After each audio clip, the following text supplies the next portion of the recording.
In this video, tatalakayin natin ang yes-no questions.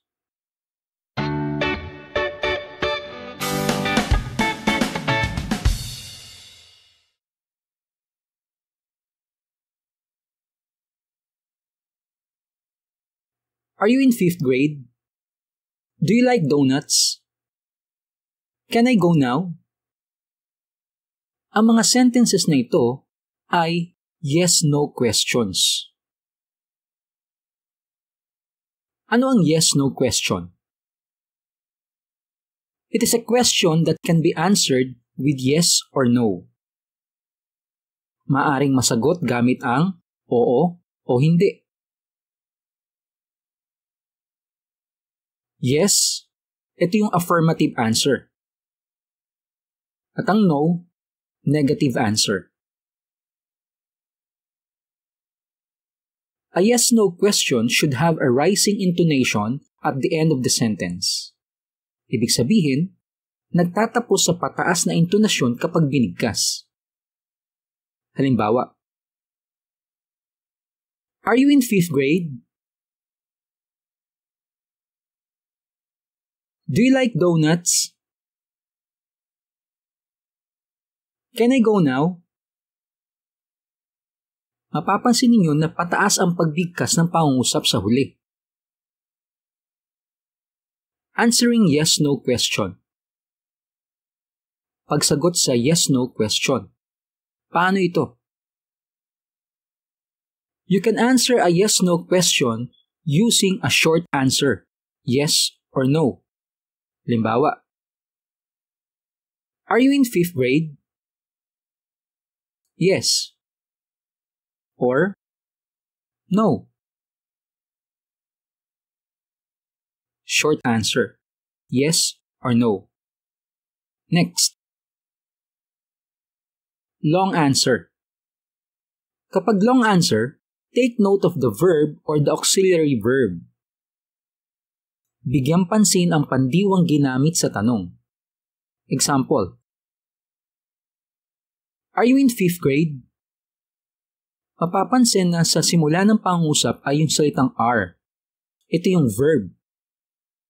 Yes, I am. Affirmative answer. No, I am not. Negative answer. Pansinin yung question at yung sagot. Sa question, ang gamit ay yung verb na are. At meron kang subject na you. Samantalang yung sagot ay may subject na I at verb na am. Bakit ganitong nangyari? Kasi yung tinutukoy na you sa pangusap ay yung kausap na tinatanong. Ang kapares ng pronoun na you ay verb na are.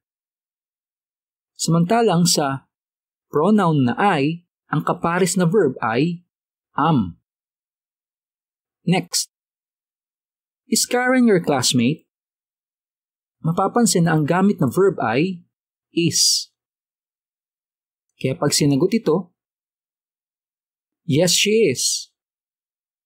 No, she isn't.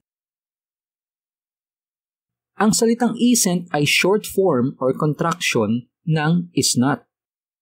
Kadalasan itong ginagamit sa negative response. Balikan natin yung question. Is Karen your classmate?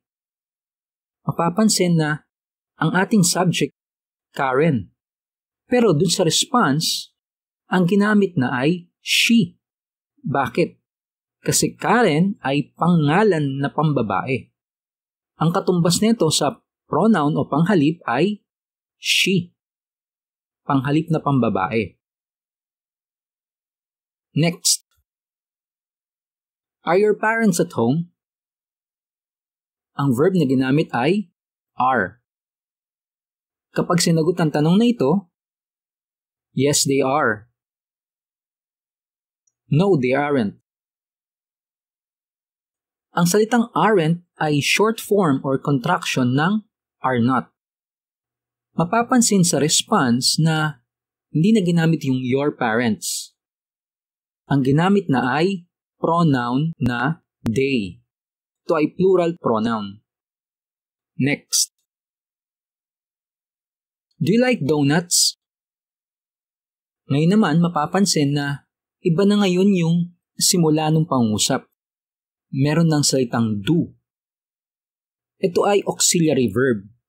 Sa ganitong question, ang response ay yes, I do. No, I don't. Ang salitang don't ay contraction ng do not. Next. Does she have a phone? Mapapansin na ang ating auxiliary verb ay does dahil singular ang subject na she. Kaya kapag sinagot ang tanong na ito, yes, she does. Or, no, she doesn't. Ang doesn't ay short form or contraction ng does not.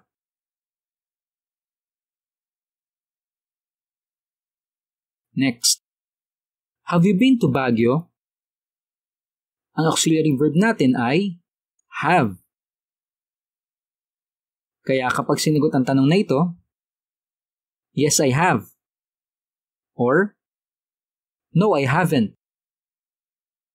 Ang salitang haven't ay contraction or short form ng have not. Next. Has Eric read the story? Ang ating auxiliary verb ay has. Ang ating response, yes, he has.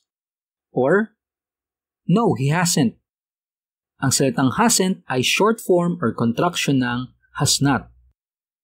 Mapapansin sa pangungusap doon sa question, ang subject ay Eric. Pero pagdating na sa sagot, gumamit na ng panghalip ng pronoun na he. Let's have a practice. Give the long affirmative and long negative answers to each yes-no question.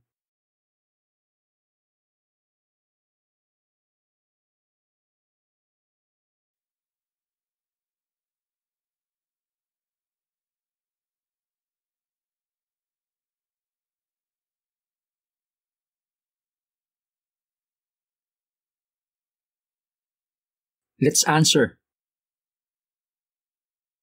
Do you have a phone?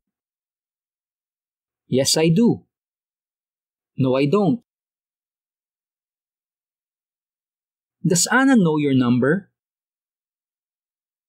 Yes, she does. No, she doesn't. Have you done your project?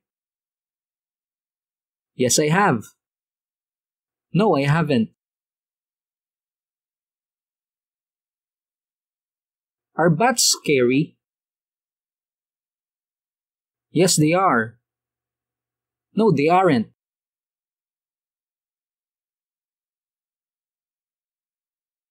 Is the water cold? Yes, it is.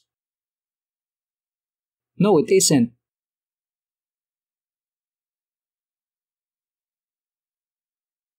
Anong dapat tandaan? Yes-no question can be answered with yes or no.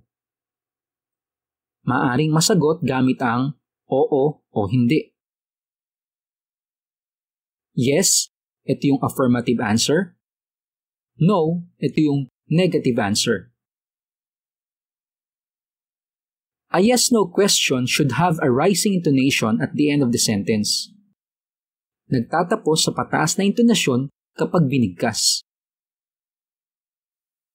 Kung may natutunan ka sa video ito, like this video. Don't forget to hit subscribe and hit the notification bell para notified kayo sa mga susunod na videos.